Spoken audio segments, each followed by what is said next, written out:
Gerindra bangkit.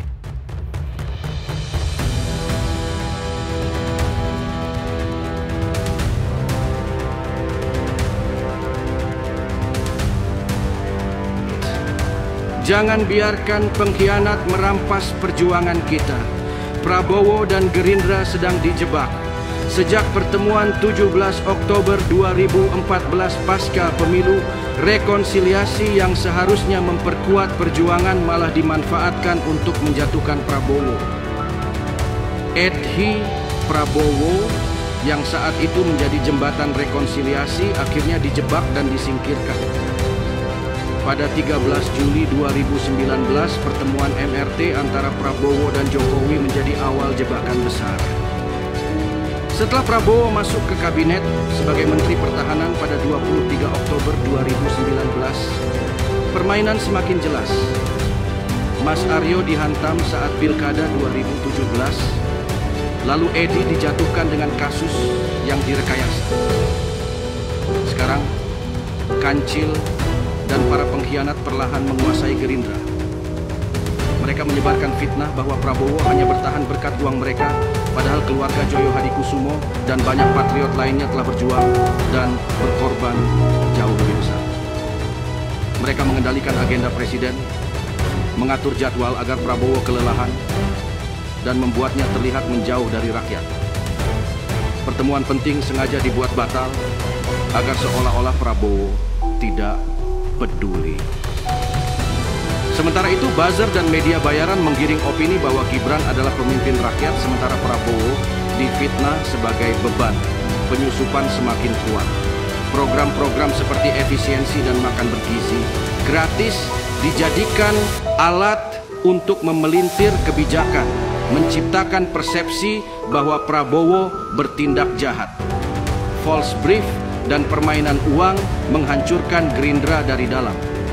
Banyak yang dulu setia kini berpaling dan ikut melemahkan perjuangan.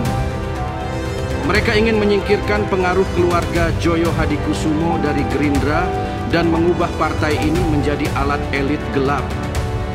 Puncaknya, pada 14 sampai 15 Februari ini, Kongres Nasional Gerindra akan diadakan mendadak saat sebagian besar keluarga Joyo Hadikusumo tidak berada di Indonesia. Ini adalah skenario yang telah disiapkan untuk merebut kepemimpinan partai. Jika Kancil menjadi ketua umum, Gerindra akan jatuh ke tangan elit jahat. Yang paling menyedihkan, Prabowo masuk ke dalam semua jebakan ini seperti seekor domba, percaya tulus dan hanya ingin yang terbaik bagi rakyatnya.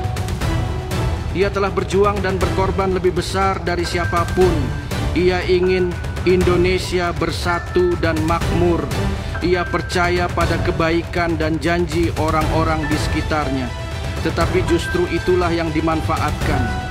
Begitu banyak yang mengkhianatinya, begitu banyak yang berpura-pura setia hanya untuk menjerumuskannya lebih dalam. Sekarang saatnya kita bertindak.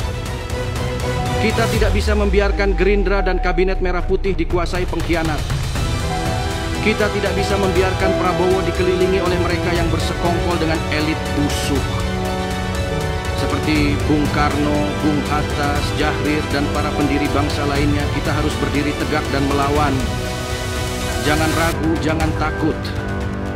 Gerindra bukan milik segelintir orang. Gerindra adalah rumah bagi para pejuang sejati. Uang negara habis karena akal-akalan presiden sebelum Prabowo dan semua antek-anteknya. Pilkada Jakarta kemarin membuktikan bahwa rekayasa dengan uang bisa dikalahkan dengan semangat kebenaran dan keadilan yang berpihak pada rakyat. Uangnya Kancil tidak laku pada Pilkada Jakarta yang lalu. Ketika Prabowo membuka jalan untuk kemenangan Pramono Rano dan PDI Perjuangan di Jakarta, lonceng kematian dibunyikan. Semua antek-antek Kancil bergerak cepat.